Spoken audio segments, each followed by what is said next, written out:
Welcome to GCK-KC Circle with Pastor Dr. W.F Kumuyi. I am so glad you found time to join us once again. My name is Blessing Omoni, and I'm delighted to be your host for today's episode. Joining me as a co-host is W.F Raji. At the GCK-KC Circle, kings, queens, princes, and princesses are nested, nurtured, and knitted for royalty. Femi, let me ask you some questions. Okay. How often do you envisage the future you desire? How steady do you build for your glory ahead? How prepared are you for your manifestation that posterity awaits? The convener of the GCK-KC Circle. Leading the charge on this transformative platform is the renowned global trailblazer, Dr. W.F Kumuyi. As an advocate for youth engagement and global excellence, Dr. W.F Kumuyi shines as a beacon of innovation and advocacy for excellence. Let's listen to this inspiring music ministration by a renowned gospel artist. You are here, working in this place. I worship you. Oh, I worship you. 'Cause you are here, working in this place. I worship you. Oh, I worship you. And you are here, moving in our midst. I worship you. Lord, I worship you. Welcome back. Ministration exudes rhema. Perseverance is a virtue to go against ties that sway as you pursue your dreams. Bear in mind that nothing happens to you. Things happen for you. You are a product of the actions you take when the going gets tough. Dear friend, you cannot have a positive life with a negative mind. Never. The amount of effort you exert in striving to thrive is a sum of the contents of your mind. Take a listen. It's almost a general thing. And when I was at school, I discovered that generally those students that are bad, they are bad all around. And sometimes you'll find a student that will say, well, in any case, it doesn't actually matter. It's only arithmetic that I failed. You know that child in primary school that says, it doesn't matter, only arithmetic that I failed? You're watching when he gets to secondary school. He's going to fail algebra, he's going to fail geometry, he's going to fail trigonometry, he's going to fail everything related to mathematics, and he's going to fail physics, he's going to fail chemistry, he's going to fail science subjects. Now eventually he's going to fail geography, eventually he's going to be a failure and a dropout. People that are saying, well, actually, it doesn't matter after all. It's only my marriage that is failing, but all the other things are succeeding. You're watching. It's going to fail in every area of life eventually. And you've found students that will say, well, it's only English that I fail. I'm very, very good in all the other subjects. Watching is not going to get any certificate out of life. Not only out of school, out of life. It's not going to get anything. It's likely eventually to be a failure all through.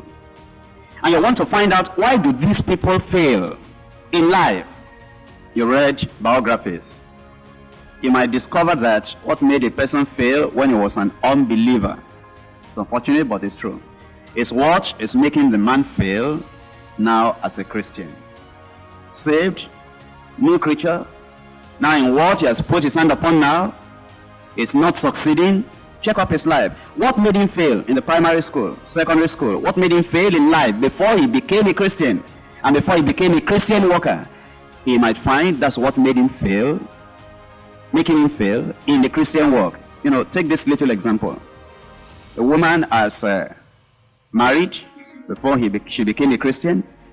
The marriage failed because of her tongue.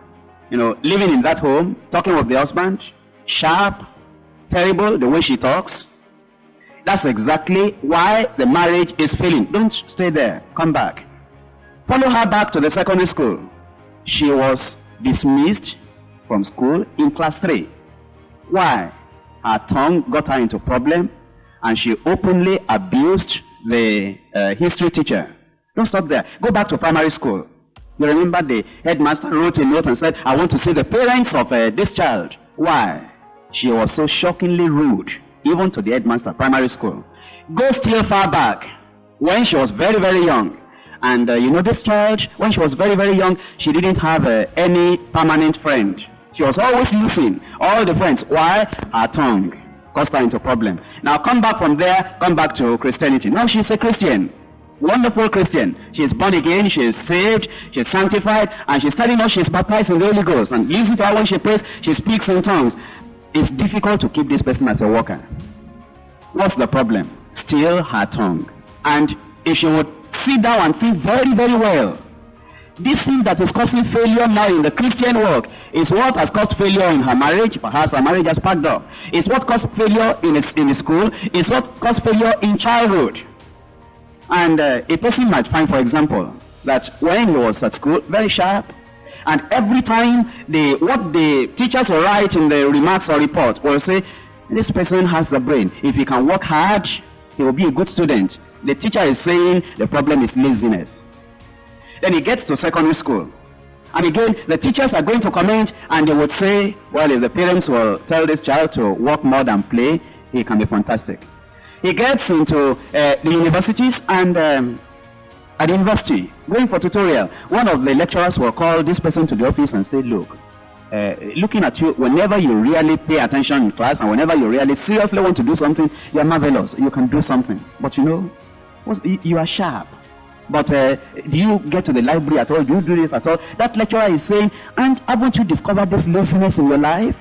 Eventually, he manages and he passes through. And he's now out of university, and he's got a job to do. And he has prospects for promotion, for success in life. And again, the managers and the directors are writing in his file. They're saying, well, he's educated and he seems to have a good brain. It's only that he'll give excuse whenever there is hard work to do. He's lazy. Think about this boy. Now he's a man.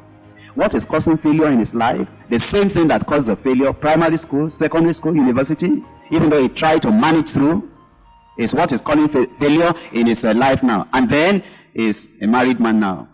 But anything is to do in the family, he's always saying, can't we do that tomorrow? And if the wife is saying, look, these children, they need this now, he'll say, I know they're important, I know, we'll do them. At least, if we don't do that thing today, it doesn't mean that the children will go naked or something. We'll find time to do that, we'll do that.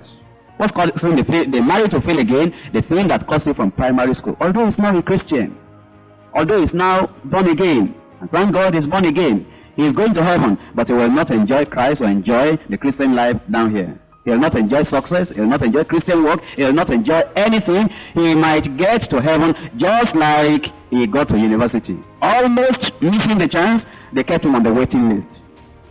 But eventually, thank God, he got to university. And you know, there are people that get to heaven like that, on the waiting list, but eventually, thank God, when the door was about to close, they okay, you come in. Failure. All through people's lives. You see, that's why we should be very, very careful. You want to find out, sit down, check your life. From the primary school, from when you were young, from before you were converted, what is it that has been causing this failure? Dissatisfaction in life. You've not been able to do what you wanted to do, what you could have done, but the failure has been following just this area, or this area, or this area. You should break failure in your life. I have a dream. I have a future, and it will be notably manifested. Dear kings and queens, prince and princesses, today take charge. Make use of what you have. Build your motivation and advance in your pursuit. So, be the dream. Be royal. Be royal. We believe that you've been impacted. Pastor Dr. W.F Kumuyi will love to hear from you. Please visit our social media platforms and don't forget to join us on the next episode of GCK King's Circle.